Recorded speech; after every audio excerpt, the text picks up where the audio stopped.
nagpapadudot. Magandang araw sa inyo at sa mga kabarangay natin na nakikinig sa Barangay Love Stories. Kung hindi ninyo na itatanong ay fan na fan ako ng programa ninyo sa radyo. Nahawaan ko na nga ang kuya adi ko sa pagkahilig sa programa ninyo. Kaya naisip ko na sumunod sa inyo upang ibahagi ang kwento naming magkapatid. Pero bago tayo pumunta doon ay magpapakilala muna ako. Ako po si Sheena, 23 years old at taga Cubao, Quezon City. At kakagraduate ko lang sa kursong Information Technology or IT. Nagtatrabaho ako ngayon sa isang private company sa Quezon Avenue. Mag-uumpisa ang lahat nito lang 2024. Around February yon last year. Kami na lang ng kuya ade ko ang magkasama sa buhay matapos naming maulila sa mga magulang. Bali nagre-renta kami ng apartment na may isang kwarto, CR at magkasamang sala at kusina. 10 taon pa lang pagitan ng mga edad namin. 33 years old na noon ang kuya. Tumungosamis kami pero nakipagsapalaran dito sa Maynila ang kuya ko. Namasukan siya sa call center at hindi nagtagal ay kinuha niya ako sa pangangalaga ng tiyahin namin sa probinsya na kapatid ni nanay para pag-aralin.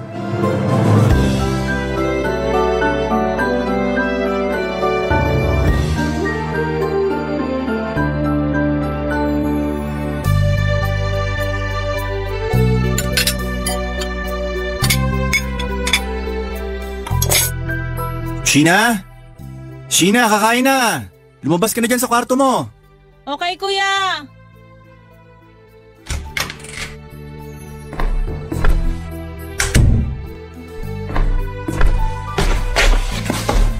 Wow! Sinigang na salmon belly!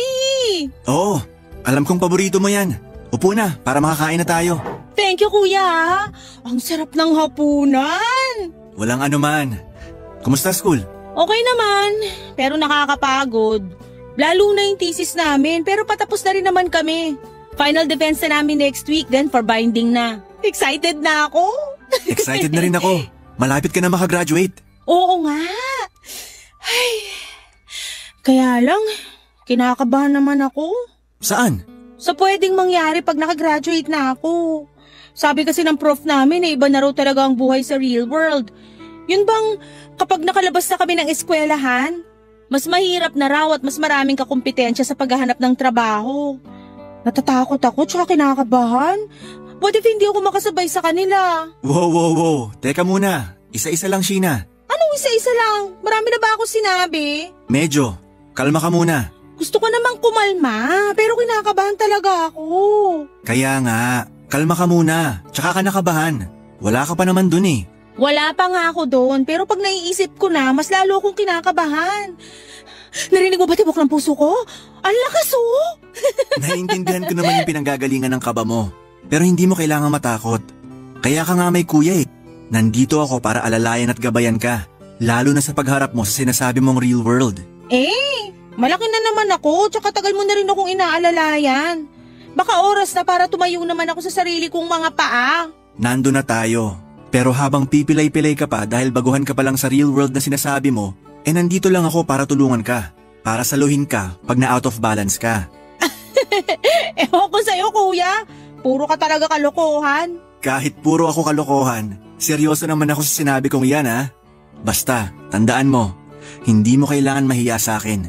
Magsabi ka lang pag kailangan mo ko. Kaya nga naging kuya mo ako, di ba?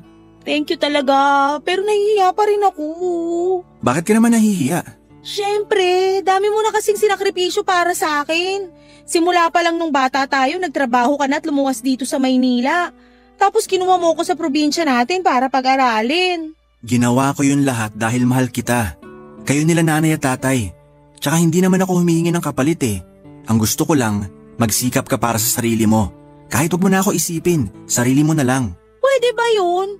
Siyempre kasama ka pa rin sa mga pangarap ko. Basta, kapag nakapagtapos ako at nakapagtrabaho, tutulungan kita. Di ba pangarap mo makabili ng sariling bahay? Oo, pero tsaka na yon. Unahin mong tulungan ang sarili mo. I-establish mo muna sarili mo.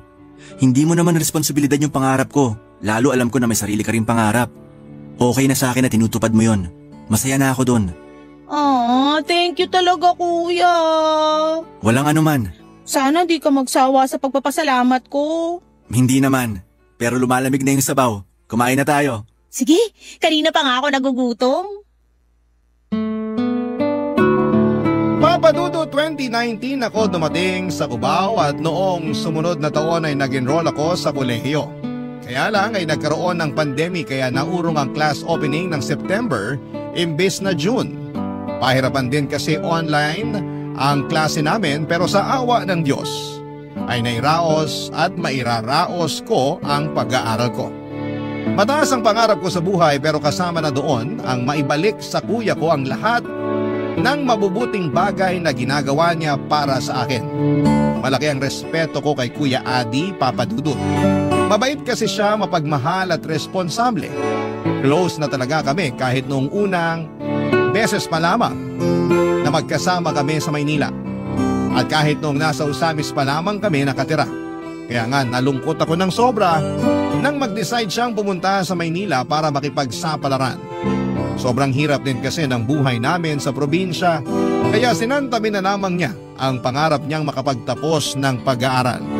Kaya wala akong ibang hangad ng mga panahong yon kundi ang tuparin ang naudlot na pangarap ng kuya ko na makagraduate sa kolehiyo. Mabilis na lumipas sa mga araw. Napansin ko madalas na may kausap sa chat ang kapatid ko. Tapos may mga pagkakataon pang pangiti-ngiti siya habang nakatitig sa cellphone. Kaya naman na-curious ako, Papa Dudut.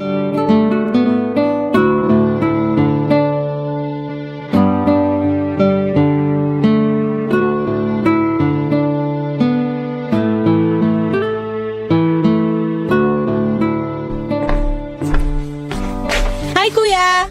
Hi. Sino yan, ha? Ha? Yang ka-chat mo. Napapansin ko pa na ngiti mo dyan sa cellphone mo eh. Huhulaan ko. Babae yan, no? Ikaw talaga? Lakas ng radar mo. Sagutin mo na lang tanong ko.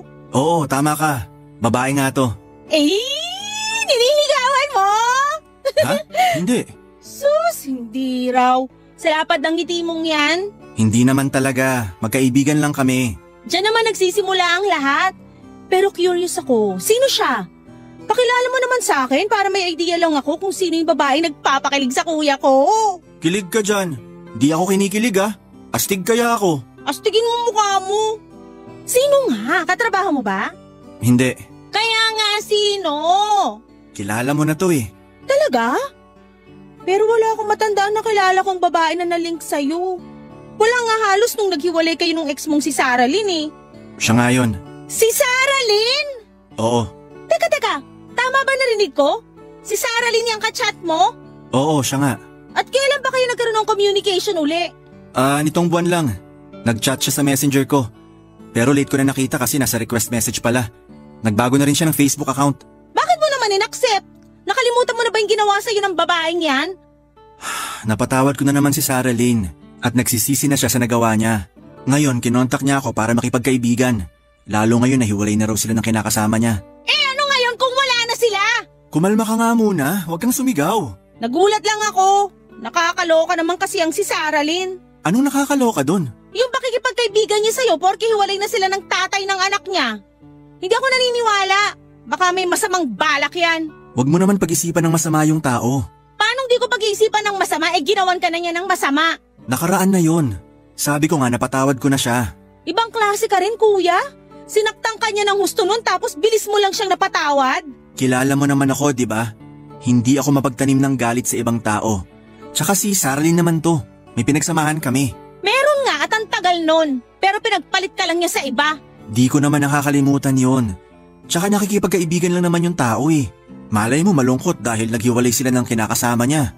Wow! Sa dinami-dami ng kakaibiganin, dun pa talaga sa ex-boyfriend niya na sinaktan niya ng husto? Kung di ba naman makapalang mukha niyang Sarah Lynn na yan? Sheena, kahit galit ka sa tao, hindi pa rin tama na pagsalitaan mo siya ng ganyan. Hindi ko kasi alam yung sasabihin ko. Nakakainis lang na bigla-bigla na naman siyang babalik sa buhay mo. Nag-aalala lang ako sa'yo. Salamat sa pag-aalala. Pero alam ko naman yung ginagawa ko. Sana nga. Ewan ko na lang sa'yo pag nasaktan ka pa uli ng babaeng yan.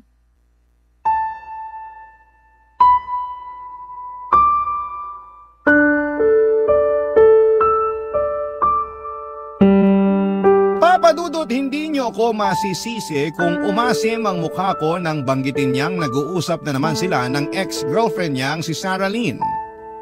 Hindi kasi maganda ang breakup nila, Papa Dudut. 5 years na sila noon ng kuya ko nang mabuntis si Sarah Lynn ng ibang lalaki. Kasal na nga lang ang kulang sa kanilang dalawa na kuha niya pang magpagalaw sa iba at lokohin ang kapatid ko. Taong 2022 sila naghiwalay at nasaksihan ko talaga kung paano nalugmok ng husto si Kuya Adi. Isa pa sa kinaiinis ko kay Sarah Lynn ay 1 taon na pala niyang niloko ang kuya ko. Ibig sabihin may iba na siyang kalandian habang sila pa ng kapatid ko. Katrabaho niya ang tatay ng anak niya sa private company na pinapasukan niya noon. Ang galing din niyang magtago.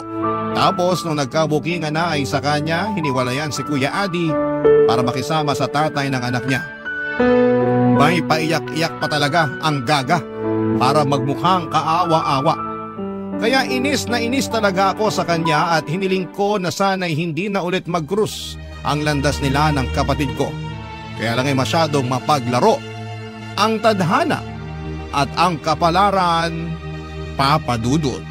Barangay Love Stories. Barangay Love Stories. Papa Dudut, kung protective sa akin ang kuya ko ay natural na protective rin ako sa kanya bilang kapatid niya. Kahit naman sinong kapatid ay hindi naghahangad na masakta ng ibang tao, yung mga kapatid nila hindi ba?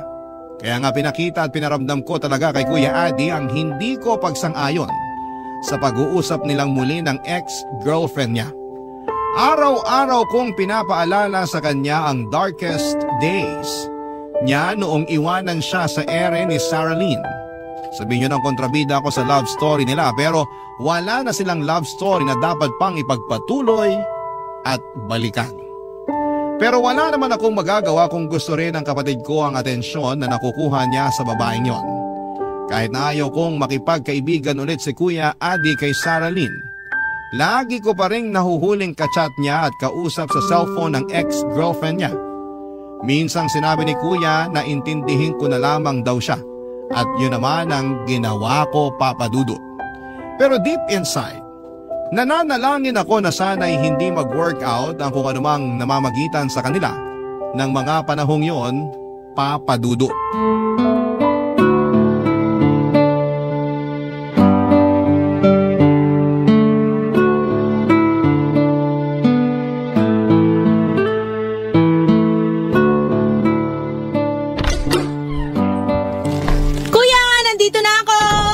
May binili akong donut na ube flavor. Halo? Kanino to sapatos na to? Oh, nandiyan ka na pala. Adi, sino yan? Sheena, ikaw pala. Sarah Lynn? Bakit yan lang ang tawag mo? Nakalimutan mo na yata na inaate mo siya noon. Bakit ko tatawaging ate yung babaeng nanakit sa'yo? Sheena! Ayos lang naman na hindi niya ako tawaging ate, Adi. Naiintindihan ko si Sheena. Kahit na, hindi pa rin tama yon. Anong ginagawa mo rito sa amin? May inasikaso lang ako na malapit dito. Kaya naisipan kong dalawin si Adi rito sa apartment nyo. Yun lang ba talaga pakay mo? O may iba ka pang dahilan? Ano bang sinasabi mo? Alam mo kung anong sinasabi ko? Sheena, parang di ko na nagugustuhan pakikipag-usap mo kay Sarah Lynn. Bakit kuya? Wala naman ako sinabing masama sa kanya. Nagtanong lang ako.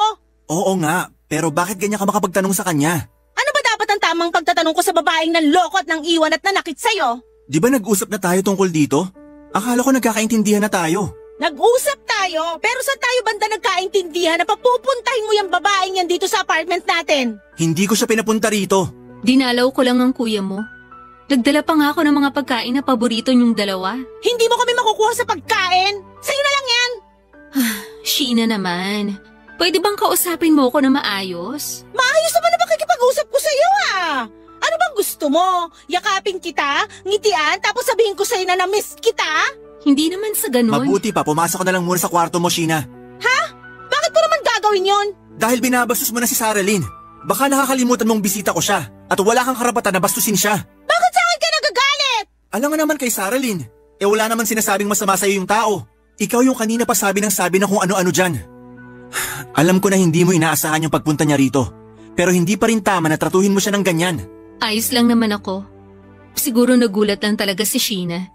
At saka, na-realize ko na hindi ko pala siya pwedeng sisihin na ganyan siya makipag-usap sa akin. Nasaktan kita noon at walang kapatawaran yung nagawa ko sa'yo. Pero napatawad na kita. Matagal na. Salamat, Adi. Ako, hindi ko pa napapatawad yung babaeng yan. Sheena! Pasok na ako sa kwarto ko, kuya.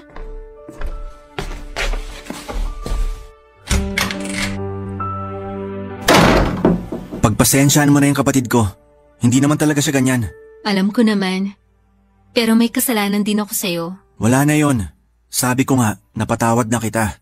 Salamat ulit. Papadudot, gulat na gulat ako nang makita ko si Sarah Lynn sa pamamahay namin ng hapong yon.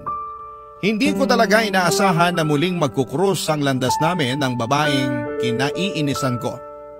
Takang-taka pa ako kung ano ang ginagawa niya sa bahay tapos mas nadagdagan pa ang inis ko nang pinagtanggol siya ni kuya sa akin.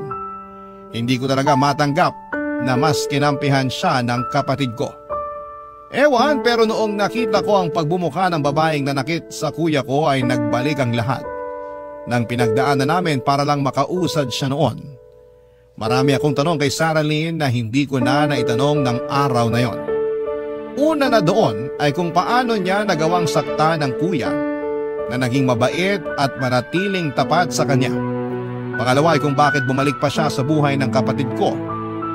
Para sa akin, papadudot, ay hindi sapat na dahilan na naghiwalay na sila ng kinakasama niya na siyang tatay ng anak niya.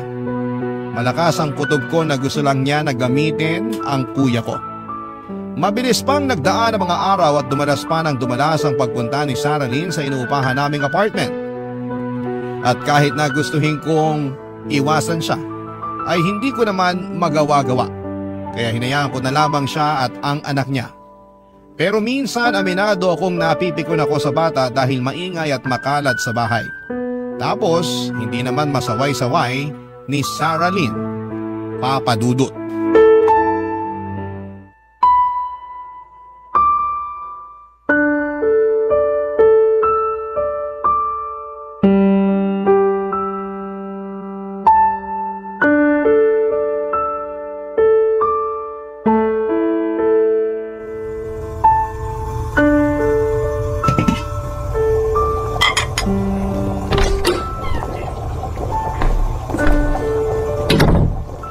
Nandito na ako! Ikaw na naman? Magandang gabi rin sa'yo, Sheena. Bakit ikaw nagluluto dyan? Nasaan kuya ko? Bumili lang ng soft drinks sa tindahan. Tungkol naman dun sa isa mo pang tanong, wala lang. Gusto ko lang kayong ipagluto ng kuya mo.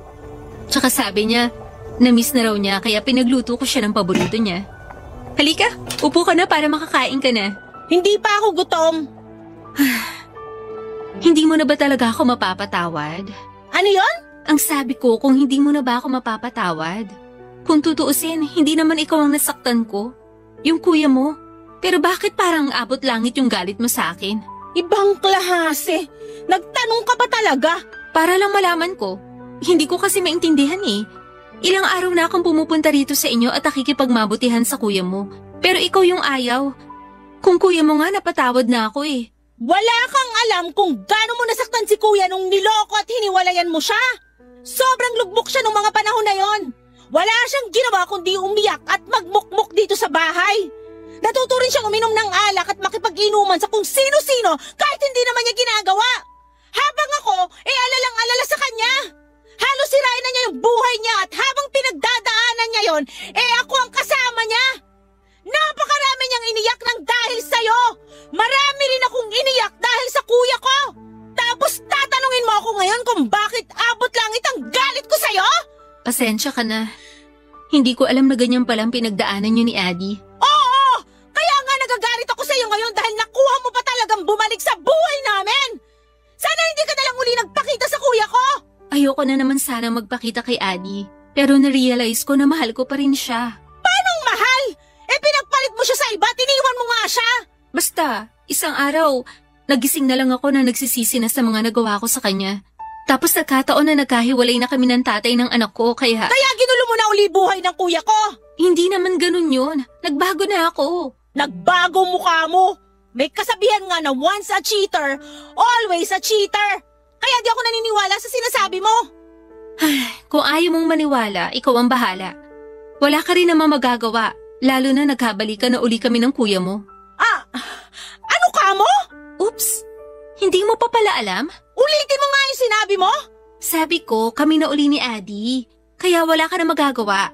Tsaka wala na rin akong paki sa'yo kung mapatawad mo pa ako o hindi. Hindi naman ikaw ang karelasyon ko, kuya mo naman. Kaya bahala ka na dyan. Kung ayaw mong kumain, edi wag.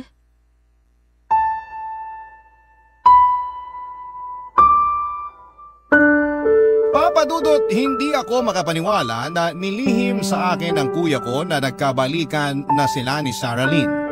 Sabagay, alam niya na posible akong magalit sa kanya o magtampo.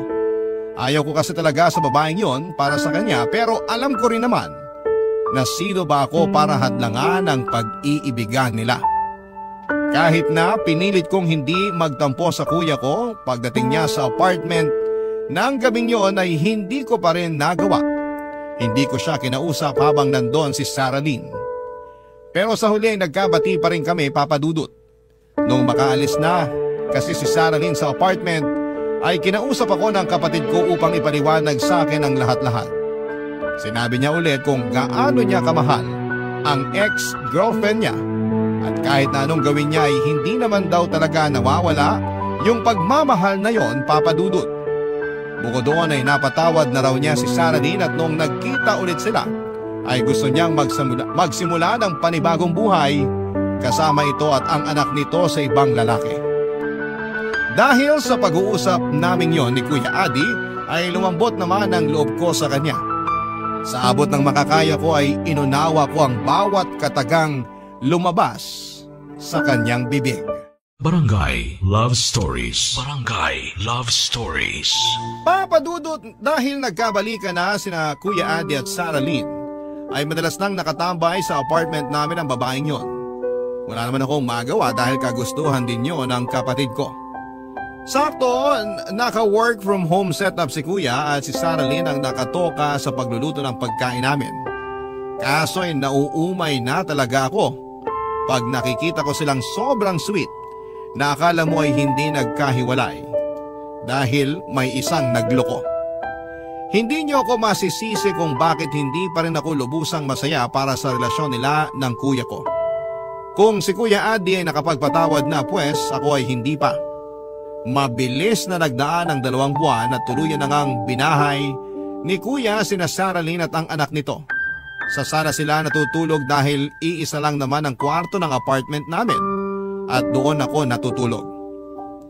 Walang trabaho si Saralyn, kaya kapag sumesweldo si Kuya ay binibigay niya lahat ng pera niya sa babaeng yon. Isang gabi ay napansin kong malungkot ang kuya ko.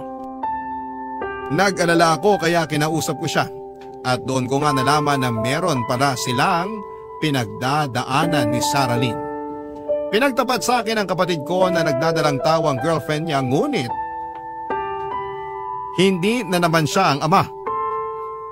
Bali nabuntis lang daw ito nang madalas nitong kausap sa cellphone bukod sa kapatid ko.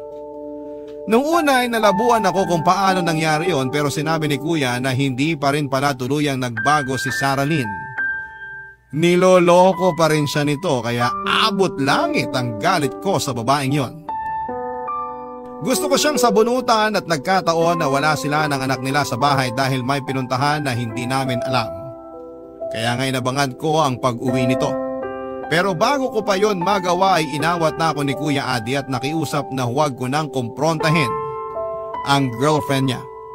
Kahit na masama ang loob ko sa pakiusap niya ay sinunod ko pa rin siya, Papa Dudut.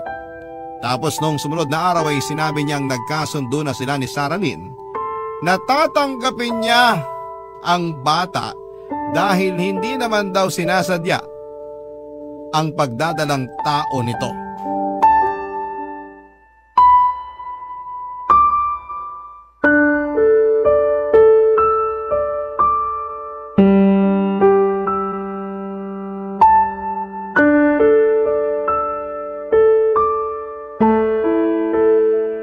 Saralyn naman! Ano bang problema mo, Adi? Kanina ka pa para kang bata nagmamaktol. Paano hindi ako magmamaktol? Napapadalas na yung pag-alis mo. O bakit? Wala na ba akong karapatang umalis? Meron, pero saan ka ba pupunta? Pati ba naman yun gusto mo pang malaman? Malamang! Sino ba ako sa buhay mo? Baka nakakalimutan mong boyfriend mo ako. Ay, oo nga pala. Boyfriend nga pala kita. Pero hindi naman ibig sabihin nun pagbabawalan mo na ako sa mga bagay na gusto kong gawin. Hindi kita pinagbabawalan.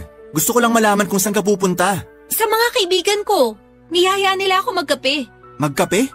Hindi ba masama sa buntis yun? Saan mo naman napulot yan? Hindi masama ang kape sa buntis. Pero sabi ng OB na maselan daw pagbubuntis mo. Baka naman mapano ka niyan pag lumabas ka. Natatakot ako na may mangyari sa'yo at sa baby. Anong palagay mo sa akin, hindi maingat? Saralyn naman. Anong gusto mong gawin ko? Huwag na ako umalis kahit naka-oo na ako sa mga kaibigan ko? Anong nangyayari dito? Dinig ko kayo dun sa kwarto Pasensya ka na, Sheena. Bakit ka pa kasi sumisigaw, Saralyn? Yan kasing kuya mo Masyado akong kinukulong dito sa pamamahay nyo. Anong kinukulong? Hindi totoo yan. Naniniwala ako kay kuya kasi pansin ko na ilang araw ka na rin alis ng alis. Hindi ka mapirmi dito. Pati anak mo sa amin mo pinapaalaga. Sheena, wala namang problema doon. May problema doon dahil naging pabayang nanay itong babaeng to. Anong pabaya? Hindi ako pabaya. Hindi raw. Pero parang wala kang pakialam dyan sa baby na nasa tiyan mo. Di ba sabi raw ng OB mo, delikado pagbubuntis mo? Dapat naka-bed rest ka pero wala kang ginawa kundi maglakwatsa. Ang kati ng pa mo. Sumusobra ka na talaga, Sheena. Bakit? Dahil totoo? Sabihin mo nga sa amin, saan ka ba talaga pumupunta at laging kating-kati ang paa mo na umalis? Sa mga kaibigan ko nga. Makikipagkita ako sa kanila dahil ang boring dito sa inyo. Sa mga kaibigan mo nga ba? O sa tatay niyang anak mo? Ha? O ano? Gulat ka, no? Kasi totoo? Siyempre hindi. Adi, sawayin mo nga yung kapatid mo. Sheena! Bakit, kuya? Huwag mo sabihing naniniwala ka sa babaeng yan, nukno ka na sinungaling yan. Tingnan mo nga, harap-harapan ka na naman niyang niloloko. Nakuha pang magpabuntis sa iba habang kayo pa. Alam ko, pero napag-usapan na namin ni Saralyn na aakuin ko ang bata dahil hindi naman daw niya sinasadya. Hindi sinasadya? Na ano? Nalumande? Kailan ka pa magigising, kuya? Nukno ka naman loloko niyang girlfriend mo. Tama na! Huwag ka na magsalita! At bakit hindi ako magsasalita? Sige nga! Di ka kasi nakikinig sa sinabi ko. Sabi ko nag-usap na kami ni Saralyn. Aakuin ko ang baby niya. Tsaka wag mo na nga ulit-ulitin na nagloko siya. Wala namang pinanganak na perpekto Pero lahat pwedeng magbago. Ewan ko sa'yo! Masyado ka nang nabulag sa pagmamahal mo sa maling babaeng yan. Kailan ka pa magigising? Pag huli na ang lahat, natalog mo ka na naman uli. Bahala ka na nga! Papa Dudut, hindi ako makapaniwala na kakampihan ni Kuya Adi si Saralyn kesa sa akin na sarili niyang kapatid. Doon na talaga tuluyang sumama ang loob ko sa kanya na parabang ayoko na siyang makita at makasama sa iisang bubong. Hindi ko matanggap na ganon na lang niya binaliwalang pag-aalala ko sa kanya. Kaya naman dala ng bugso ng damdamin ay umalis ako sa apartment namin at nakituloy sa apartment ng kaklase ko. 2 araw din akong hindi umuwi sa amin at hindi ko rin sinagot ang call and text ni Kuya. Galit ako sa kanya ng mga panahong yon. Sa isip ko ay kaya kong mabuhay nang wala siya. Nagplano akong mag-working student hanggang makapagtapos ako. Pero hindi naman yon natuloy dahil kinausap ako ng kaklase ko na huwag ko na raw tiisin ng matagal ang kuya ko. Huwag ko raw gawin yung ginawa niya sa kuya niya noong nagrebelde siya. Sa sobrang pag-aalala raw kasi nito, nang umalis siya sa kanila noon ay hinanap siya nito kung saan-saan.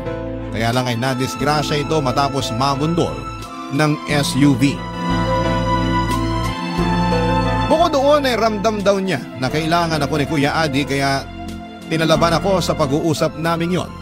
Kaya naman kinaumagahan ay sinagot ko na ang tawag ng kapatid ko at unang bumungad sa akin ang hikbi niya. Dahilan para magmadali akong umuwi sa amin, Papa Dudut.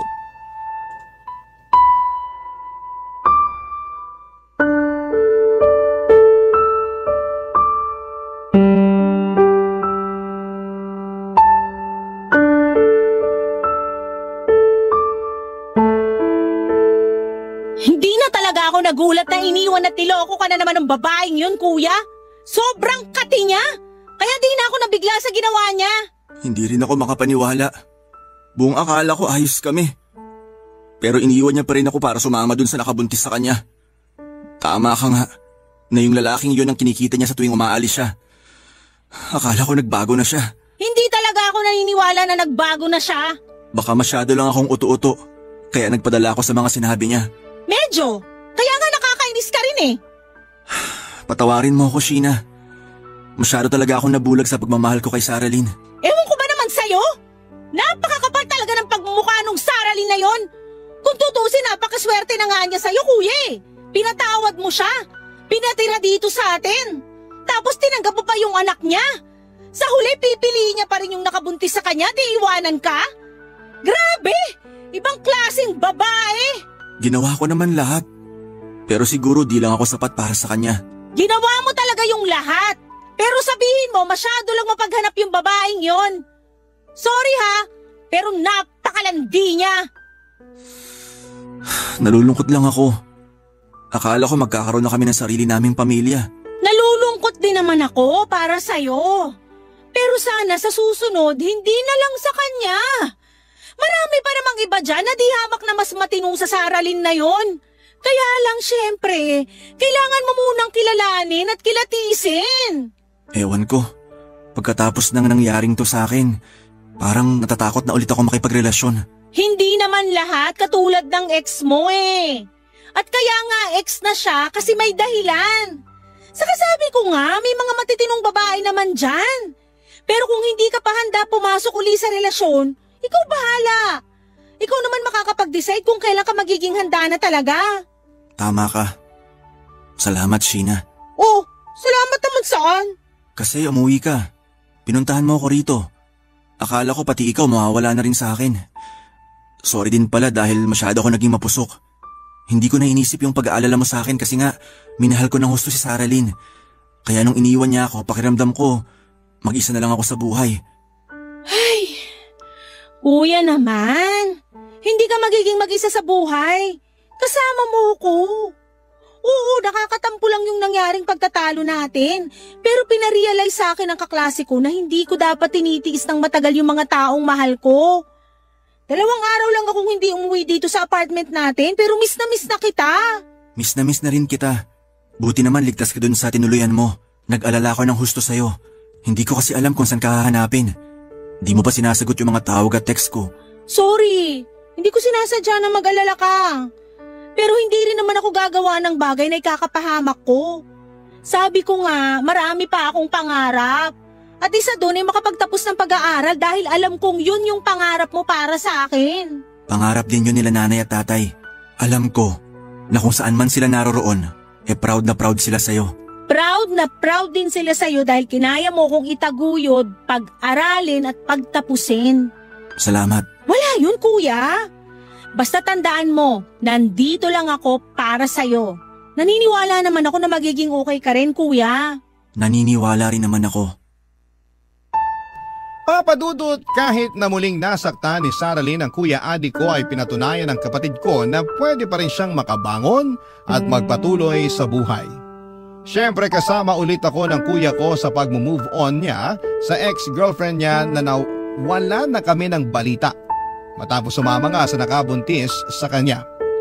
Sana lang talaga hindi na ulit sila magkita ni kuya at kung sakaling mang mag-cruise muli ang landas nila ay tuluyan ng mawala na ang nararamdamang pagmamahal ng kapatid ko para sa kanya. Sa kasalukuyan ay graduate na ako at nagtatrabaho na, Papa Dudut. Masaya naman ako sa ginagawa ko at kapag may mga bagay akong hindi alam na i-handle, lalo na kung tungkol sa trabaho at pakikisalamuha sa mga kasamahan ko, ay kay Kuya Adi ako humihingi ng plano. Kung tatanungin ninyo ko kung kumusta siya, nasa mabuting kalagayan ang kapatid ko. Sa ngayon, Papa Dudut ay nahihilig siya sa pagsali ng mga marathon at pag-akyat ng bundok.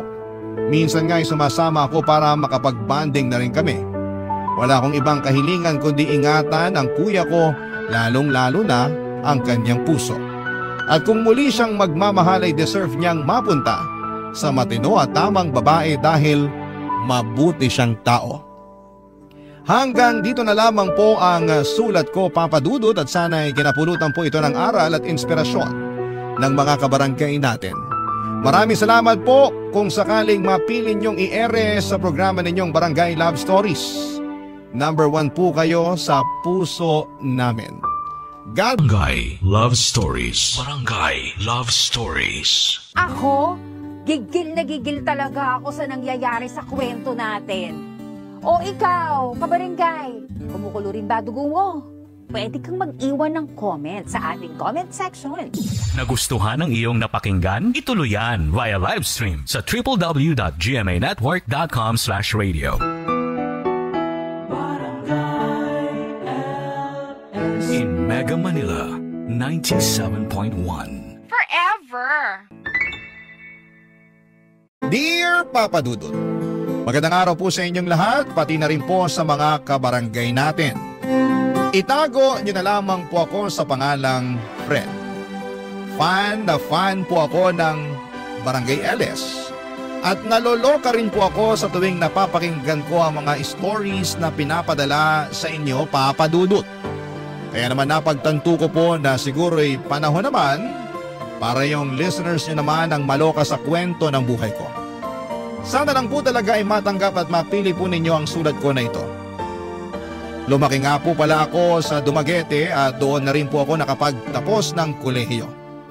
Pero narinig ko po na mas malaki ang kita sa Maynila. Kaya naman nag-decide ako makipagsapalaran sa Manila. Pero nagtatrabaho muna ako sa Dumaguete para makapag-ipon ng kaunting pera bago ako pumunta ng Manila. Sa unang araw ko pa lamang sa Manila ay talagang nalula ako sa dami ng mga matataas na building at sa laki ng syudad. Tapos nang makita ko po ang MRT ay sobrang namangha ako kasi wala po noon sa Dumaguete. Risky din po yung ginawa ko kasi pagdating ko sa Manila, wala pa akong trabaho noon. Pero gamit yung naipon kong pera, ang unang ginawa ko ay syempre naghanap ng mauupahan. Naglakad-lakad po ako sa Mandaluyong at doon ako nakakita ng maliit pero maayos na bahay na may for rent sign. Nang mag-doorbell ako, doon ko nakilala si Mimi. Ang noong mismong araw na yon ay nakakuha kaagad ako ng mauupahan na kwarto sa bahay niya. Ang totoo po niyan, kapatid talaga ni Mimi yung may-ari noong bahay. Pero dahil nasa ibang bansa ang kapatid niya, si Mimi na nag-asikaso ng bahay. At siya na rin po ang naturingang landlord sa bahay na yon. Napag-alaman ko din na may sariling kwarto si Mimi sa bahay na yon. Kaya kung may problema, nandyan lamang siya. Readyng tumulong sa aming mga nangungupahan sa kanya. Hindi po nagtagal ay nagkasundo kami kaagad ni Mimi. Sa katunayan, mga box pa ang tawagan namin sa isa't isa. Ang saya po niyang kausap, hindi mo talaga mararamdaman na landlord siya. Talaga pong may malasakit siya sa mga nakapaligid sa kanya. Kaya mas lalo akong nakaramdam ng ginhawa dito sa Manila dahil sa kabaitan ni Mimi. Lumipas ang ilang linggo at nakahanap rin po ako ng trabaho sa Mandaluyong. Sobrang saya ko po dahil nasabi ko na sa sarili ko, at last, settled na rin ako dito sa Maynila. Pero habang tumatagal ay unti-unti ko pong nararamdaman na medyo malungkot din pala dito sa Manila. Aminin ko po na medyo malaki ang sahod ko pero hindi naging sapat yon para mawala ang lungkot ko. At napapansin na rin ni Mimi na may gumagambala sa akin. Kaya bilang kaibigan ay minabuti niyang kausapin ako at alamin kung ano nga ba talaga ang mga nangyayari sa akin, Papa Dudut.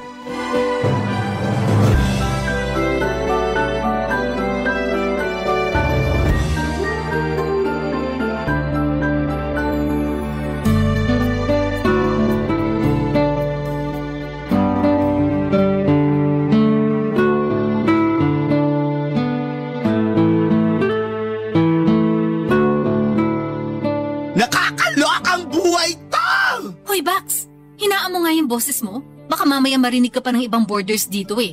Ano ba kasing inaarte mo dyan, ha? Sawang-sawa na ako sa buhay na to, Bax! Feeling ko madadepress na talaga ang beauty ko! Ay, hala siya. Bakit naman? Natanggap ko na kasi sa bank account ko yung sahod ko. Sandali lang. Namomroblema ka kasi natanggap mo na yung sahod mo? Nagpapatawa ka ba? Hindi. Namomroblema ako kasi wala akong jowa na pwede kong ilibre. Wow ha, nahiya naman ako sa problema mo.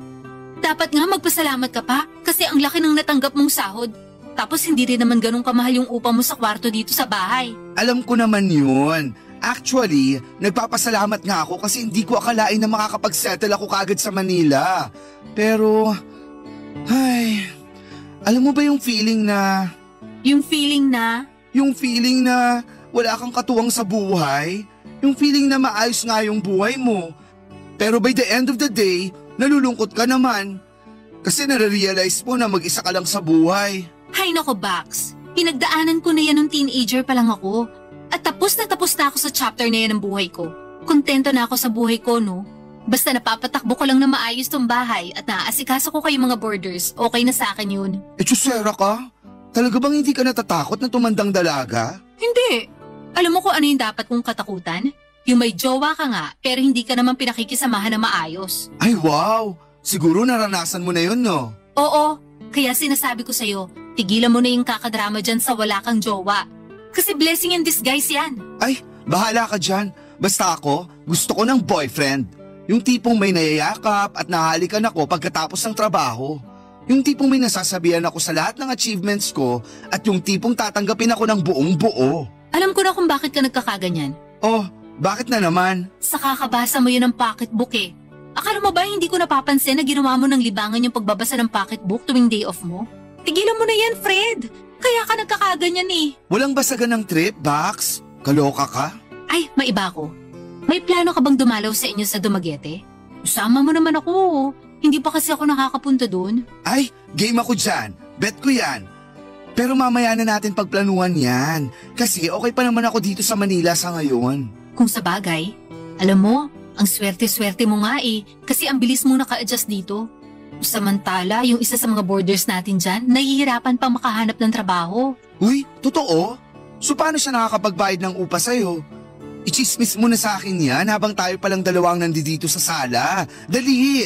Well, ang sabi niya sa akin, pinapadalhan daw siya ng pera ng jowa niya na nasa Cebu nagtatrabaho ngayon. Tapos, sinabi rin sa akin ng border na yun na kung hindi pa raw siya makakahanap ng trabaho dito sa Manila, susunod na lang daw siya Cebu dun sa jowa niya. Ang tsaka ng chika mo ha? Mas nararamdaman ko lang tuloy na mag-isa lang ako sa buhay. Naiinggit ka dun? Nahihirapan na nga maghanap ng trabaho yung tao? At least may katuwang siya sa buhay. Ewan ko sa'yo. Konti na lang talaga at maloloka na ako sa'yo. Hindi ka pa ba loka-loka sa lagay na yan? Sira! Anyway, kumain na lang tayo. Halika, nagluto ko ng pansit. Ayoko nga. Baka mamaya idagdag mo pa yun sa babayaran ko sa'yo sa susunod na buwan. Ako, ikaw, tigilan mo na nga yung kaartehan mo. Halika na dito, kumain na tayo. It's on the house. Ha? Anong it's on the house? Libre! Ay, G ako dyan. Sige, kukuha lang ako ng plato. Ganyan kaming mag-aasara ni Mimi Papadudut. Super close talaga kami. Tawang-tawa kami sa isa't isa at talagang proven and tested na ang tibay ng samahan namin. May isang pagkakataon pa nga na na-delay yung sahod ko pero agad akong pinahiram ni Mimi ng pera. At kapag may dumarating na parcel siya, Papadudut at wala siya sa bahay, ako na ang nagbabayad. Tapos ay binabayaran niya ako kagad pagbalik niya. Talaga pong solid ang tiwala namin sa isa't isa. Pero aaminin ko, kahit okay naman ang kalagayan ko sa bahay ni Mimi, ay may mga pagkakataon na nararamdaman ko pa rin ang kalungkutan. Lalo na at wala akong jowa. Naiinggit ako tuwing nakikita ko sa Facebook yung mga kaibigan ko na mukhang sobrang saya sa mga love life nila. Parang gusto ko na rin kasing makatagpo ng katuwang sa bahay. Kasi feeling ko ay ready na ako. May maayos naman akong trabaho at kahit papaano'y hindi naman ako kapo sa pera. Hindi kami magkakaroon ng problema sa pera kung sakaling magkaroon ako ng jowa. Isa pa po, feeling ko talaga I have so much love to give. Pero wala akong mapagbigyan ng love na yon. Ang totoo ay medyo naging insecure nga po ako sa itsura ko kasi baka yun ang dahilan kung bakit hindi pa ako nagkakajowa. Sa totoo lang, akala ko talaga na mamamatay na akong matandang dalaga, Papadudut. Pero hindi ko akalain na magbabago pa pala ang lahat ng yon. Isang araw, napagdesisyonan ko na mag-register sa isang dating app. Ang totoo niyan, ayaw ko sanang mag-register sa app na yon. Kasi alam ko na karamihan ng mga gumagamit ng dating apps ay naghahanap lamang ng panandaliang kaligayahan. Pero ng mga panahong yon ay wala na talaga akong ibang choice kasi hindi pa na-discover ang beauty ko. Pinatulang ko na talaga yung pag-register sa dating app na yon at tuwing day off ko ay wala na akong ibang ginawa kundi ang magbabad sa app na yon. At makalipas nga ang ilang linggo, doon ko na nakilala si Eman. Si Eman po ay tubong Bacolod at doon pa rin siya nakatira. Ang saya ko po tuwing nag-uusap kami at sobrang gaan ang pakiramdam ko tuwing nagchat-chat at nagtatawagan kami. Noong mga panahong yun ay ramdam ko talaga ang pagiging sincero ni Eman at kung gaano siya kabait. Guwapo din po si Eman, papadudot mala-artistahin ang mukha niya. Pero ang talagang nagpahulog sa loob ko ay yung kabaitan niya. At noong mga panahong yun ay unti-unti nang napapansin ni Mimi na nawawala na yung lungkot at depression ko.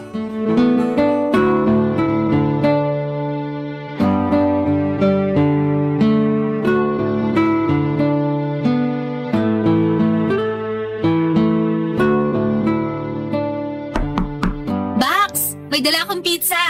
Lumabas ka na dyan! Kain tayo! Sandali lang, Bax!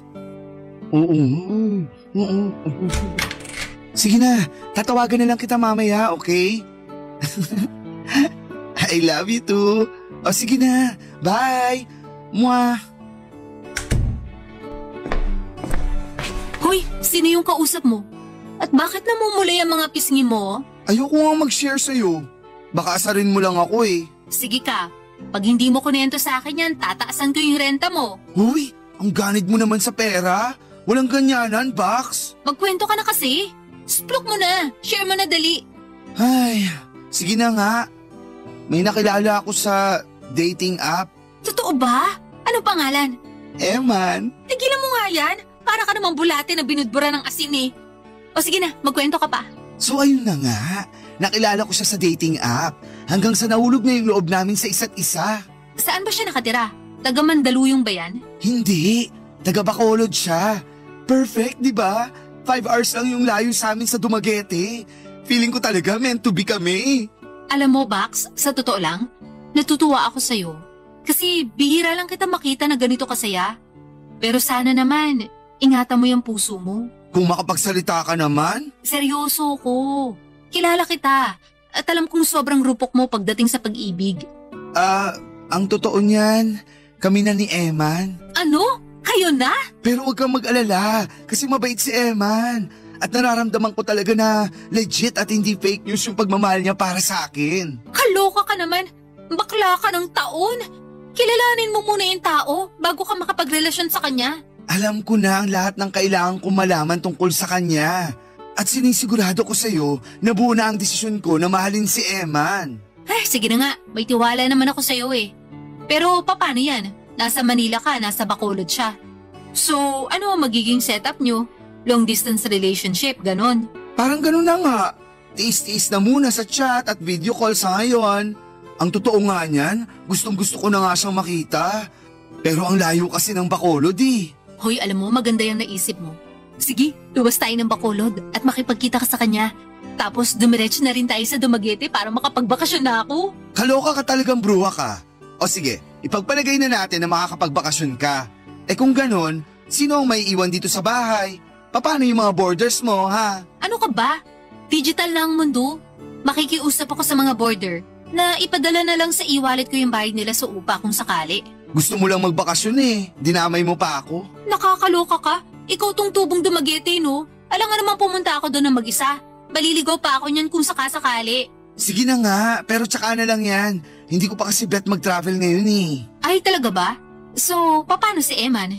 Gaya nga nung sinabi ko, titisin ko na lang muna tong long distance relationship namin. Ay, nga pala, Bax. Bago ko makalimutan. Eto, bayad ko yan sa upa ngayong buwan. Uy, thank you ah. Mabuti ka pa palaging on time yung bayad. Samantala, yung isa nating border dyan, madedelay pa daw ng 1 week. Naku, ako pa ba? Hindi ako malilate sa bayad sa'yo, no? Marami kaya akong datong. Ang yaman mo naman. Mapapasana all ka na lang talaga. Hay nako, sa ating dalawa, ikaw kaya itong mas maganda ang buhay. At least hindi mo na kailangang umupa. Kasi sa'yo pinaubayan ng kapatid mo tong bahay na to. Yun na nga eh. Pinaubaya lang sa akin, pero hindi naman sa akin tong bahay na to. Maswerte ka pa rin. Kasi hindi mo na kailangang umupa. Pero mas lalo akong suswertehin kung magbabayad sa oras lahat ng borders natin. Kalma, yung wrinkles mo. Kumain na nga lang tayo. Lalamig na tong pizza eh. Nang mga panahong yun ay natutuwa ako kasi hindi ako pinagalitan ni Mimi. Kasi normally ay kontrabida talaga siya pagdating sa usapang pag-ibig. At palagi niya akong sinesermonan kapag nade-depress ako dahil wala akong love life. Pero sa halip na magalit si Mimi noong araw na yon ay tinanggap pa niya na may jowa na ako. Pero syempre, binalaan ako ni Mimi na mag-ingat pa rin daw ako kasi marami daw mga manloloko sa paligid. Lalo na sa dating app ko lamang nakilala si Eman. Ang totoo niyan, Papa Dudut, ay napaisip din ako sa mga sinabi ni Mimi. Kasi paano kung tama siya? Paano kung pinapahulog lamang pala ako ni Eman sa bitag niya? Paano kung laro-laro lang ang lahat ng ito at wala naman talagang balak si Eman na seryosohin ako? Paano kung ginagamit lang pala ako ni Eman? Bilang isang bakla ay hindi ko maiwasang mag-isip ng ganon. Kasi may mga kwento na maraming bakla ang mga niloloko lang ng mga lalaki para sa pera. Pero habang tumatagal ang mga pag-uusap at chat namin ni Eman, mas lalo niyang napatunayan sa akin na seryoso siya. At hindi niya ako gagamitin at sasaktan ng isang aklang katulad ko. Tuwing lalabas ako ay palagi niya akong pinapalalahanan na mag-ingat. Tapos ay palagi niya akong kinukumusta. At lagi din niyang sinasabi sa akin na kumain daw ako sa tamang oras. Alam ng Diyos kung gaano katagal kong ipinagdasal na magkaroon ng boyfriend at sa tingin ko si Emma na nga ang sagot sa lahat ng mga panalangin ko. Grabe. Kinikilig talaga ako tuwing nag-uusap kami ni Eman. Habang tumatagal ang mga pag-uusap namin ay mas marami pa akong natutunan tungkol sa kanya. Napag-alaman ko na sa Bacolod pala siya nagtatrabaho ngayon bilang call center agent at nakikitara lamang siya sa bahay ng pamilya niya. Nalaman ko rin na 4 sila na magkakapatid at nalaman ko rin na madalas mag-away ang nanay at tatay niya dahil daw sa pagiging babaero ng tatay niya. Hindi ko po maiwasang malungkot noong sinabi sa akin ni Eman yon. Pero syempre bilang isang supportive na jowa ay ginagawa ko ang best ko para iparamdam kay Eman na hindi po siya nag-iisa. Gusto ko na palaging maramdaman ni Eman na nandito lamang ako para sa kanya na maaari niya akong sandalan sa mga panahong nahihirapan siya at napapagod na siya sa buhay. Hay nako Papa Dudut, para talaga akong nasa isang fairy tale noong mga panahong yon. Parang ako yung bida at si Eman ang aking Prince Charming.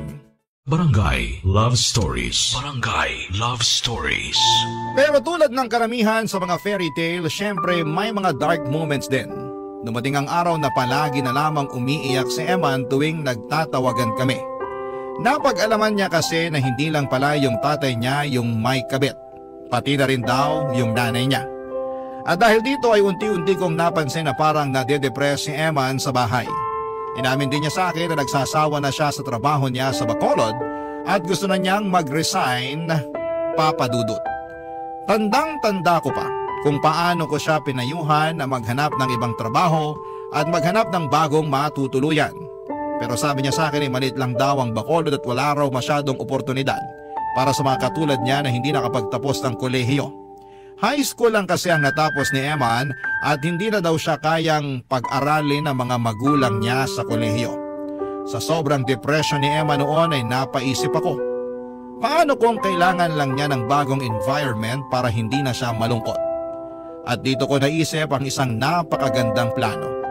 Inaya ko si Emma na mag-live-in na kami dito sa Maynila. Natuwa si Emma noong sinabi ko yon sa kanya kasi first time daw niya na makakapunta sa Maynila kung sakasakali. And at least, matatakasan na raw niya mga problemang dulot ng pamilya niya sa probinsya. Siyempre sinabi ko rin kay Mimi ang bala ko at nung una ay tutol na tutol si Mimi sa plano ko kasi hindi pa nag-iisang taon simula nang makilala ko si Eman. Pero siyempre pinilit ko si Mimi na pumayag. At sa wakas ay pumayag din si Mimi na tumira si Eman kasama ko. At dumating na nga ang pinakahihintay ko. Sinundo ko si Eman sa airport at nagyakapan kami ng mga panahon na yon ng bonggang-bongga. Pagkatapos noon ay dumiretso na kami sa bahay at pareho na kaming hinarap ang bagong chapter ng mga buhay namin bilang isang ganap na couple na Papa Dudut.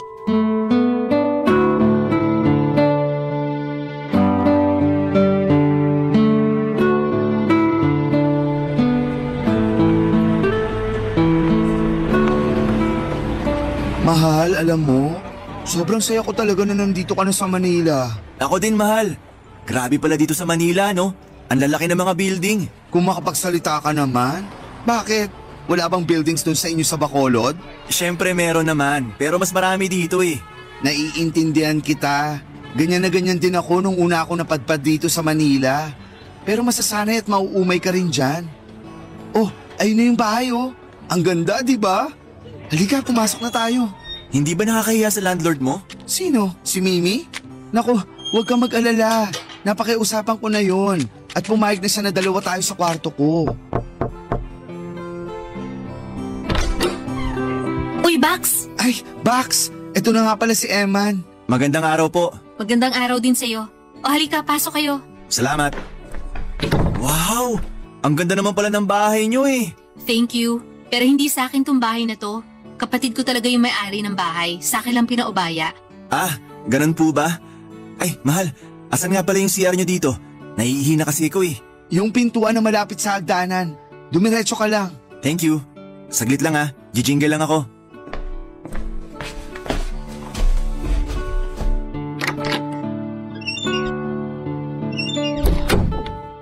Gwapo ng jowa ko, Bax, no? Oo naman. Oh, ba't parang Biyernes Santo yung mukha mo? Ewan ko ba, Bax? Hindi ko mapaliwanag. Parang ano kasi. Parang may mali. Ha? Parang hindi maganda ang kutob ko dyan sa jowa mo. Huy, ano ka ba? Hinaan mo nga yung boses mo. Baka mamaya marinig ka. Sa turo lang ako, Bax. Malakas ang kutob ko na pineperahan ka lang yan. Alam mo ikaw, nakakainsulto ka na. Bakit? Kasi pangit ako at gwapo siya? Ano ka ba naman? Hindi sa ganun yun. Basta mag-ingat ka na lang dyan sa jowa mo ah. Tamang hinala ka rin eh. Anyway, since dalawa na kayo ngayon dito sa bahay, tataasan ko na yung singil sa inyo sa tubig at kuryente ha. Sorry talaga. Ayokong gawin to pero alam mo naman, doble na yung consumption nyo simula ngayon. Kasi ayun nga, dalawa na kayo. Okay lang, naiintindihan ko naman eh. Sige, ako na bahala dyan. Ikaw ang bahala? Ibig mong sabihin, walang ambag yung jowa mo? Yan na nga bang sinasabi ko eh. Alam mo ikaw, napaka-judgmental mo. Ako na muna ang sasagot sa mga gastusin namin hanggang sa makahanap siya ng trabaho. Tanga mo talaga pagdating sa pag-ibig. Nakuhulaan ko. Ikaw din yung sumagot ng plane ticket niya papunta dito ng Manila, no? Oo. Pero sabi niya babayaran niya naman ako kapag nakahanap na siya ng trabaho. Bakla ka? Malabong bayaran ka pa nun. Manahimik ka na nga lang dyan. Baka mamaya marinig pa tayo eh. Puro hinala si Mimi noong araw na yon, Papa Dudut. Pero naiintindihan ko naman kung saan siya nanggagaling. Kasi concerned lamang siya sa akin. Hindi ko rin naman siya masisisi kasi marami ng bakla ang niloloko ng mga lalaking pogi. Pero talagang nais kong ipakita at patunayan sa lahat na iba si Eman sa mga lalaking nanloloko ng bakla. Na kung ano man ang namamagitan sa amin ni Eman ay tapat at totoo yun. Habang tumatagal ay mas lalo pong gumanda at lumago ang relasyon namin ni Eman, Papa Dudut. Nagagandahan siya sa Manila kahit medyo magulo. Kasi ang sabi niya ay marami raw pwedeng puntahan na lugar dito. Hindi daw tulad sa kanila na limitado lamang yung mga pwedeng pasyalan. Natuwa din si Eman sa kwarto namin sa bahay ni Mimi kasi ang lakas daw makasosyal ng kwarto ko. Malayo daw sa kwarto niya sa Bacolod. Namimiss na rin ni Eman ang mga kapatid at magulang niya sa Bacolod pero nangako pa rin siya sa kanila na magpapadala siya ng pera para makatulong sa kanila. Grabe, Papa Dudut, mas lalo kong kinilig dahil ang gusto ko sa lalaki ay yung family-oriented. Pakiramdam ko talaga ay parang naka-jackpot ako ng mga panahon na yon. Kasi nasa kanya na talaga ang lahat ng katangian na hinahanap ko sa isang lalaki. Makalipas nga ang ilang linggo ay nakahanap din si Emma ng trabaho sa isang call center dito sa Mandaluyong. Pero bago siya pumirma ng kontrata ay kinausap ko muna siya kung sigurado na ba siya sa desisyon niyang magtrabaho ulit sa call center. Kasi baka ma-burnout lamang siya ulit tulad ng nangyari sa kanya sa Bacolod. Pero ang sagot sa akin ni Emma ay basta raw nandito ako sa tabi niya, hindi raw siya mabe-burnout. Naku Papa Dudut, kinilig na naman ang akla noong narinig ko yon. Kaya nung araw na yon, para i-celebrate ang pagkatanggap ni Eman sa bago niyang trabaho, umorder ako ng maraming pagkain at sa bahay na kami nagsalo-salo, Papa Dudut.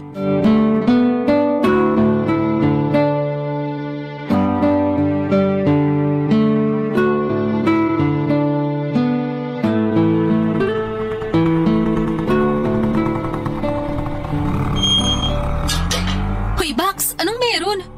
Ba't ang dami mong pinadeliver na pagkain? Natanggap kasi si Eman sa pinag-applyan niya na call center at kakapirma lang din niya ng kontrata.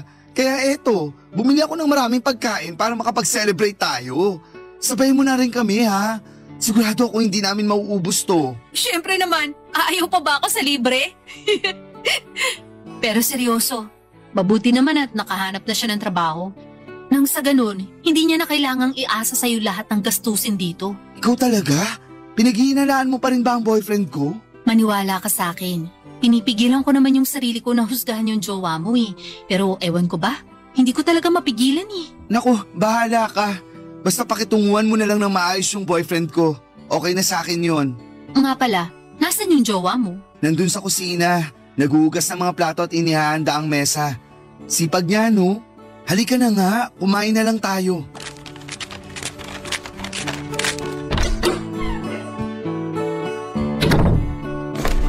Mahal, halika na dito, kain na. Sige mahal, sandali lang. Kukunin ko lang mga kubyertos.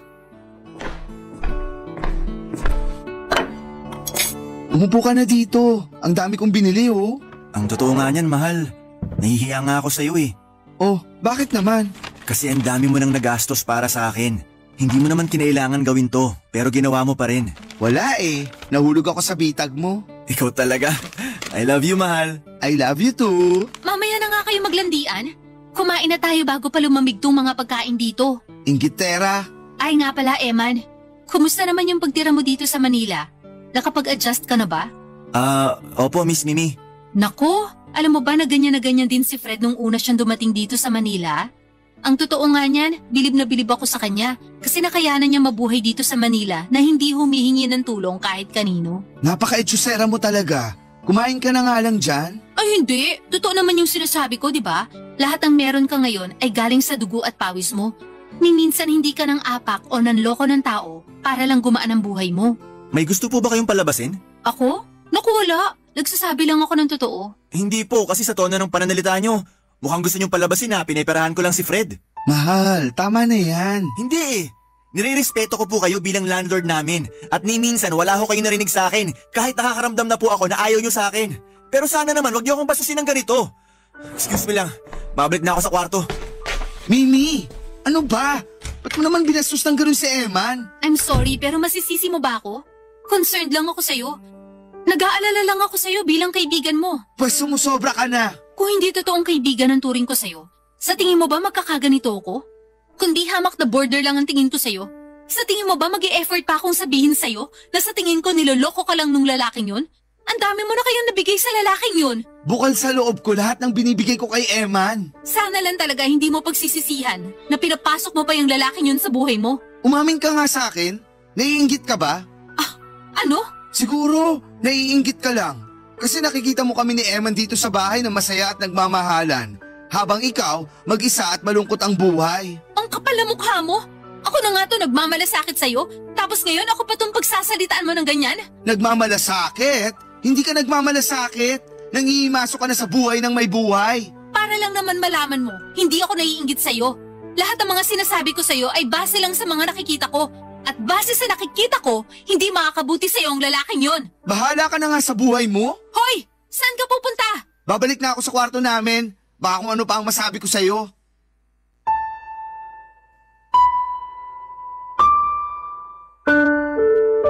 Galit na galit ako kay Mimi ng mga panahong yon, Papa Dudut, kasi pakiramdam ko ay sobra na siyang nangihimasok sa personal na buhay ko.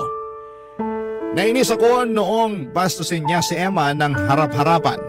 Noong araw na yon ay pumasok agad ako sa kwarto at naabutan ko si Emma na umiiyak. Dinamayan ko siya at ako na rin mismo ang humingi ng tawad sa ginawa ni Mimi. Naawa ako kay Emma kasi kahit na nagbunga yung mga pagsusumikap niya sa paghahanap ng trabaho ay hindi yun nakita ni Mimi kasi patuloy na naniniwala si Mimi na ginagamit at pineperahan lamang ako ni Emma. Hindi rin kami nagkibuan ni Mimi ng ilang linggo. Kinakausap ko na lamang siya tuwing kailangan ko ng magbayad ng renta, pero maliban doon ay tahimik na lamang ako kasi ayoko na ng gulo. Yung pananahimik ko at hindi pagkibo kay Mimi ay parang paraan ko para ipakita sa kanya na hindi ko gusto ang ginawa niya. At si Mimi naman ay hindi na rin ako pinapansin at siguro yun din ang paraan niya para iparating sa akin na pinaninindigan niya ang hinala niyang niloloko lamang ako ni Emma. Sa totoo lang ay sobra akong nasaktan noon kasi maayos ang relasyon namin ni Mimi bilang magkaibigan tapos ay biglang nagbago ang lahat nang pumasok si Emma sa buhay ko. Pero sa kabila ng lahat ay mas pinipili ko pa rin ipagtanggol at kampihan si Emma. Kasi siya na ang magiging partner ko habang buhay. Ang totoo niyan ay gusto ko na sanang umalis sa bahay ni Mimi para makapagsimula kami ni Emma ng panibagong buhay. Pero hindi rin ganong kadaling iwanan yung bahay. Mas mura kasi ang upa sa bahay ni Mimi kumpara sa ibang mga paupahan dito sa Metro Manila. Oo, may pera naman ako pero naisip ko na kung titiisin ko na lamang ang sitwasyon ay mas makakapag-ipon kami ni Emma para sa kinabukasan namin. Pinayuhan ko na lamang si Emma na iwasan muna si Mimi at sinabi ko sa kanya na pagka-uwi niya galing trabaho ay dumiretso na lamang siya sa kwarto para hindi na sila magpang-abot pa ni Mimi. Naisip ko rin na ako na lamang ang magluluto sa kusina at sa kwarto na lamang kami kakain para mapanatili namin ang kapayapaan sa bahay. Ayun, naging okay naman ang pamumuhay namin ni Emma hanggang isang araw ay napansin ko na may nawawala akong gamit. Noong una ay hindi ko na masyadong pinagtuunan ng pansin yon kasi baka na-misplace ko lamang. Pero habang tumatagal ay mas lalong dumadami na yung mga nawawala. Pati yung pera sa loob ng jacket ko na nakasabit sa pintuan ay nawawala na rin ng pera. Dito ko na napagtanto na hindi ko lang basta-basta na nami-misplace sa mga gamit ko. Kumbinsido na ako na talagang ninanakawan ako. Minabuti ko na kausapin si Emma tungkol sa mga nawawala kong gamit pero mariin niya na itinanggi na may kinalaman siya sa mga nawawala kong gamit at hindi ko na siya kinulit pagkatapos noon. Kasi baka mauwi lang papadudot sa hiwalayan ang aming pag-uusap. Barangay Love Stories. Barangay Love Stories. Dumating ang araw ng birthday ni Mimi at napansin kong nagluluto siya ng carbonara. Pagkatapos niyang magluto ay bigla niya akong tinawag at niyaya na kumain.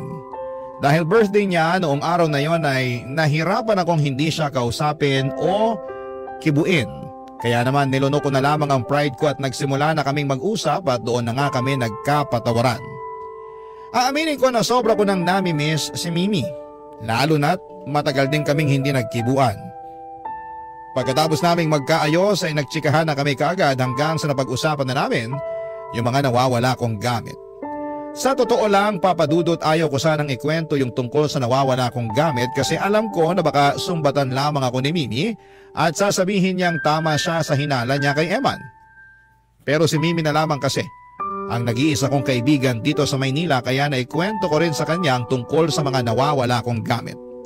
At hindi nga ako nagkamali, papadudot, kasi nung ikinuwento ko kay Mimi ang tungkol sa mga nawawala kong gamit, pinaalala niya ang lahat ng mga naging babala niya sa akin tungkol kay Emma. Sobrang stress ko noon kasi paano kung tama nga siya? Paano kung hindi naman talaga ako mahal ni Emma? Paano kung ginagamit lamang pala ako ni Emma? Punong-puno ng tanong ang utak ko at ang tanging pinapasalamat ko na lamang talaga ay yung nagkaayos na kami ni Mimi. Kahit paano ay nabawasan na rin ang mga problema ko, papadudot. Pero hindi pa pala natatapos ang mga problema ko. Isang araw, papadudot, ay biglang tumaas ang tensyon sa bahay habang nanonood ako ng TV sa sala at si Mimi naman ay nasa kusina at naglilinis. Nang mga panahon na yun ay biglang lumabas si Emma ng kwarto at grabe ang kaba ko noon. Kasi magkukrus na naman ang landas nila ni Mimi. At yun nga ang pinaka-iiwasan ko. Lalo na't walang preno ang bibig ni Mimi tungkol sa mga hinala at suspetsya niya. Pero hindi ko na talaga naiwasan yung mga sumunod na mga nangyari, Papa Dudut.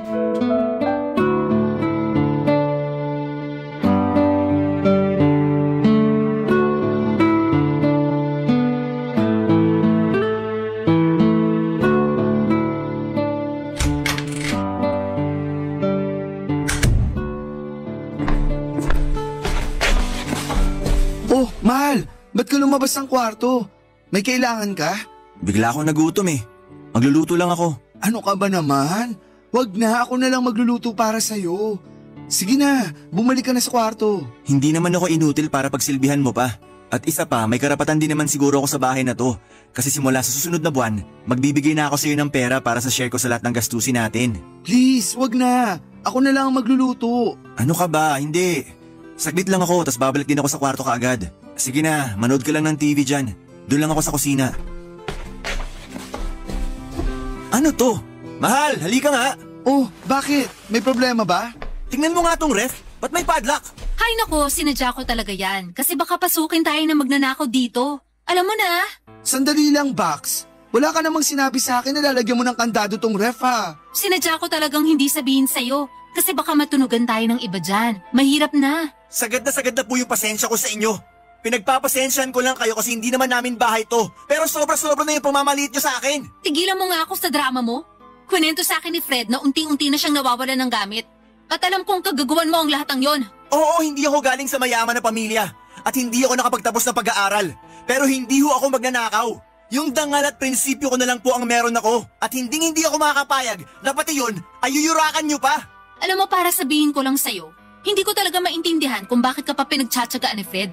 Baka mas mabuti pang bumalik ka na lang sa kung saang lusa ka man kinuha ni Fred. Ayoko na magnanakaw sa sarili kong pamamahay. At ang dahilan kung bakit pumapayag pa ako na manatili ka dito ay dahil may respeto ako kay Fred. Pero sa'yo, wala. Sumusobra na po kayo. Ano bang nagawa ko sa inyo para maliitin niyo ako ng ganito? Ano, Fred? Wala ka man lamang sasabihin dito sa mapanghusga mong kaibigan? Kita mo na? Mismo si Fred hindi makapagsalita. Kasi pati siya, pinagdududahan ka na rin. Hindi mo rin naman siya masisisi. Kasi dadalawa na nga lang kayo sa kwarto nyo, tapos mawawalan pa siya ng gamit. Wala nga namang nilipad ng hangin, o kaya kinuha ng white lady yung mga nawawala niyang gamit. Mimi, tama na yan. Ay hindi! Magsasalita ako kapag may nakikita o nararamdaman akong mali. Alam mo, hindi na ako magtataka kung talagang ninanakawan ka niyan eh. Kasi isipin mo hindi pa nga nag-iisang taon simula nung naging kayo. Pero hindi siya nagdalawang isip na lumuwas galing Bacolod papunta dito sa Manila. At talagang ikaw ba yung pinagbayad niya ng plane ticket niya, ha? Matatanggap ko na ho yung sahod ko sa susunod na buwan. At naibalak akong bayaran si Fred sa perang pinambili niya ng plane ticket ko. At lumuwas ako ng Manila kasi gusto kong takasan yung sama ng loob na dinudulot ng pamilya ko sa akin dun sa Bacolod. Ang galing ng palusot mo, dire-diretso. Hindi ka man lang nautal. Ilang linggo mo pinaktis ang palusot na yan, no? Mukhang pareho na nga kayong kumbinsido na talagang magnanakaw ako. Kung ganun ang tingin nyo sa akin, wala na ako magagawa. Pero hindi na ako tatayo dito habang pinagsasalitaan nyo ako ng masama. Ang drama. Sa inyong dalawa, mukhang mas bakla yung jowa mo na yan, ha? Ikaw naman kasi. Bakit mo naman pinagsalitaan ng ganun si Eman? Hoy, pero aminin mo, pati ikaw nagdududa ka na rin sa kinikilos ng lalaking yun. Kaya ka nga natameme kanina, di ba? Aaminin ko, oo. Paano ba naman kasi? Gaya nga ng sabi mo, dalawa lang kami sa kwarto. Pero yung pera at mga gamit ko, unti-unti nang nawawala. Mismo. At hindi lang yan, ha? Teka lang, may ipapakita ko sa'yo. Kunin ko lang yung cellphone ko. Bakit? Anong meron? Eto, screenshot yan ng usapan namin ng kaibigan ni Eman sa Facebook. Malinaw na malinaw sa screenshot na yan na may utang daw si Eman sa kanya na hindi nababayaran. Diyos ko. Bax, ayaw ko sanang sabihin to pero mukhang tama nga yung hinala mo tungkol sa kanya. Kaya kung ako sa'yo, paalisin mo na yan. Kasi baka kung ano pa yung nakawin yan sa'yo. Huwag kang tanga. Hindi porket bakla magpapaloko ka na lang ng ganun-ganun sa lalaking yun. Sige, siguro panahon na para kausapin ko siya. Aakyat na muna ako sa kwarto. Salamat nga pala, Bax, ha? Kasi kung hindi dahil sa'yo, hindi ko pa malalaman na pailalim pala kung tumira tong si Eman. Tama yan. Kausapin mo na habang maaga pa. Sige, maiwan na muna kita dyan. Papa Dudut, kinausap ko ng masinsinan si Fred at naglakas loob akong sabihin sa kanya na panahon na para maghiwalay kami. Ang totoo niyan ay ayaw kong matulad sa ibang bakla na kahit harap-harapan ng niloloko ng lalaki ay nagpapakatang GA pa rin sa ngalan ng pag-ibig. Oo, bakla nga ako at kadalasan ay marupok ako pagdating sa pag-ibig pero hindi ako tanga. Kaya't sinabi ko kay Emma na oras na para maghiwalay kami. Noong mga sumunod na araw ay nag-impake na siya at sinubukan ko siyang bigyan ng pera para makapagsimula siya ng panibagong buhay. Pero hindi niya tinanggap ang pera at ang sabi niya sa akin ay mangungutang na lamang daw siya sa mga kakilala niya kasi ayaw niyang tanggapin ang pera ko. Obviously ay masama pa rin ang loob niya sa akin na hindi ko siya pinagtanggol kay Mimi noong araw na pinagsalitaan siya ng masama ni Mimi. Para kasi sa akin, Papa Dudut, kapatid ng magnanakaw ang mga taong hindi binabayaran ang utang na loob. Kaya't lalo lang akong naging kampante sa desisyon kong hiwalayan at palayasin siya. Hindi rin ako nakonsensya sa ginawa kong pagpapalayas kay Eman dahil may trabaho naman siya sa call center. Noong tuluyan nang nawala si Eman sa bahay at sa buhay ko ay aaminin ko na na-depress ako. Akala ko kasi si Emma na ang magiging kasama ko habang buhay. Akala ko ay siya na ang lalaking matagal ko nang pinapangarap at hinihintay. Pero hindi pa pala. Naisip ko na lamang na baka ito ay isang pagsubok mula sa Panginoon. At alam kong malalampasan ko rin po ito, Papa Dudut. Pagkatapos noon ay bumalik na sa normal ang friendship namin ni Mimi. Masaya na rin si Mimi dahil wala na si Eman sa bahay at sinabi pa niya na masaya siya para sa akin kasi mas mabuti na daw ang mag-isa o single kesa sa tinatraidor ng pailalim si Eman. Hanggang isang araw, Papa Dudut, habang nasa sala kami ni Mimi ay hindi ko akalain na magbabago ang lahat. Nang matuklasan ko ang isang bagay na magpapalinaw sa lahat ng mga nangyari.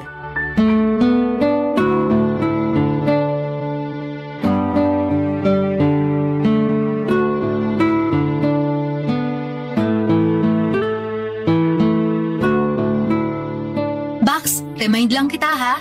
Maniningil na ako ng bayad sa kuryente at tubig sa Makalawa. Hoy, nakikinig ka ba? Ito kasing cellphone ko eh. Nagloloko na naman yung baterya. Ayaw mag-on. Ilang beses ko na kasing sinabi sa yung palitan mo na yung cellphone mo. Tigilan mo na nga yan kasi sermon mo sa akin. Daig mo pa yung nanay ko eh. Concerned lang naman talaga ako bilang isang kaibigan mo. Pero hindi naman ako nagkamali sa mga payo ko, di ba? Tingnan mo, tama yung hinahala ko tungkol dun sa jowa mo. Kung hindi pa ako nakialam, malamang hanggang ngayon niloloko ka pa rin nun. Ay naku, mabuti na lang talaga at naniwala ka rin sa akin sa wakas. Kakainis ka naman eh. Talagang pinaalala mo pa sa akin. Ay sorry, oo nga pala. Hindi ka pa rin pala nakaka-move on. Pahiram na nga lang ako ng cellphone mo. Bakit? Anong gagawin mo? Bukas na i-release yung sahod namin. At malamang nasa email ko na yung payslip ko. Gusto ko lang malaman kung magkano yung matatanggap ko bukas. O sige, eto. Pero email lang ha. Kaloka ka? Ano ba sa tingin mo ang gagawin ko dito sa cellphone mo? Hindi ko naman itatakbo to. Maglalagin nga lang ako sa email ko. Tapos titingnan ko lang yung payslip ko. O sige. Ay hala, yun na yata yung parcel na matagal ko nang hinihintay. Andyan na! Sandali lang! Email. Login. Ay, ayan. Ay, perfect! 30,000 yung matatanggap ko bukas. I love it! Ay, makapag-Facebook na nga lang. Asa na ba yun? Exit. Home. Facebook. Ayan. Sandali lang. Ano to? Diyos ko. Bax, nakuha ko na rin yung parcel na pinakahihintay ko. Sana lang talaga hindi ba to ang laman nito? Magpaliwanag ka nga sa akin. Bakit nakalagin sa cellphone mo yung account na sinasabi mong kaibigan ni Eman, ha? Hoy, hindi ba sabi ko sa'yo email lang yung pakikialaman mo? Akin na nga yung cellphone ko. Pineke mo yung screenshot na pinakita mo sa akin. Walang pinagkakautangan si Eman. Gawa-gawa mo lang ang lahat ng yun para siraan si Eman sa akin. Oh my goodness! Yung mga nawawalang gamit at pera ko, ikaw din ba ang nagnakaw? Magsalita ka! Kung hindi sa barangay tayo magtutuos. Ano? Oo na, inaamin ko na. Ninanakawan kita at siniraan ko si Eman para hindi mo ako pagdudahan. Ang kapal na mukha mo! Tinuring kitang kaibigan. Paano mo nagawa sa akin to, ha? Nalulung ako sa sugal, Fred. Nung una maganda ang naging takbo ng pagsusugal ko. Dumoble pa nga yung perang pinusta ko. Pero habang tumatagal, unti-unti ring nawala ang swerte ko. Hanggang sa umabot sa punto na yung mga binabahid na ng mga border para sa upay nagagamit ko pang pusta. Ang totoo nga niyan, ubos na yung pera eh. At hindi ko na alam kung paano babayaran yung kuryente at tubig natin buwan-buwan. Kaya ako nagawa ang lahat ng yun. Pinagkatiwalaan kita! Fred, may pinagsamahan naman tayo, di ba? Please, patawarin mo na ako. Hindi ko ginustong malulong at matalo sa sugal. Ginawawa mo yung jowa ko. At ako naman tong tanga na nagpadala sa lahat ng panunulsol mo, ayop ka! Wala kang kwentang tao! Daig mo pa yung magnanakaw sa ginawa mo sa akin! Ah, ganun? Sige, lumayas ka! Hindi na kita kailangan dito. Kunin mo na yung mga gamit mo sa kwarto at lumabas ka ngayon din. Talagang aalis ako! Sana malulong ka sa bisyo hanggang sa madepress ka! Lumayas ka na, bading! Sa ating dalawa, mas mukha kang bading! Diyos ko, ano ba tong ginawa ko? Asa na ba yung powerbank ko? Ayan, nag-on na rin yung cellphone ko sa wakas. Contacts, Eman.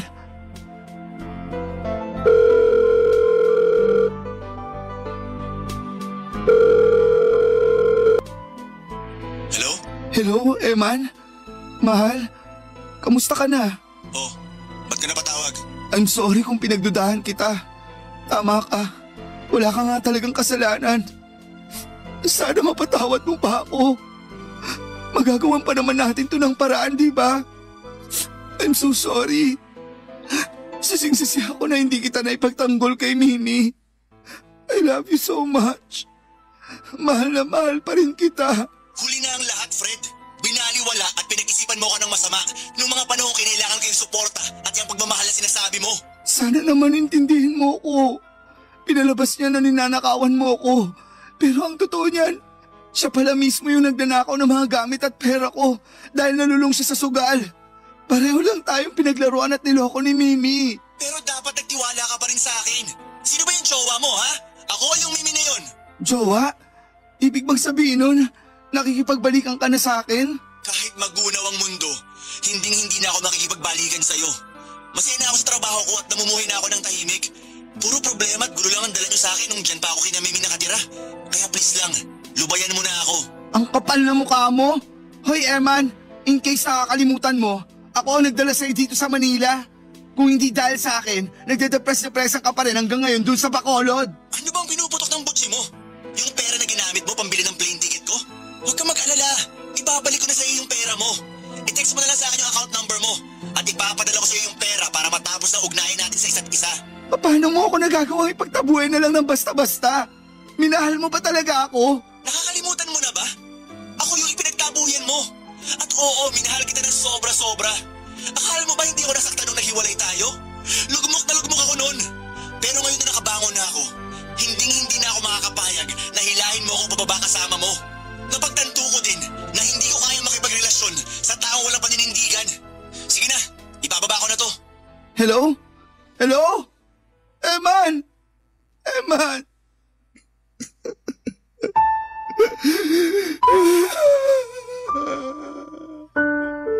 Sising-sisi po ako na nagpadala ko sa panunulsol ni Mimi.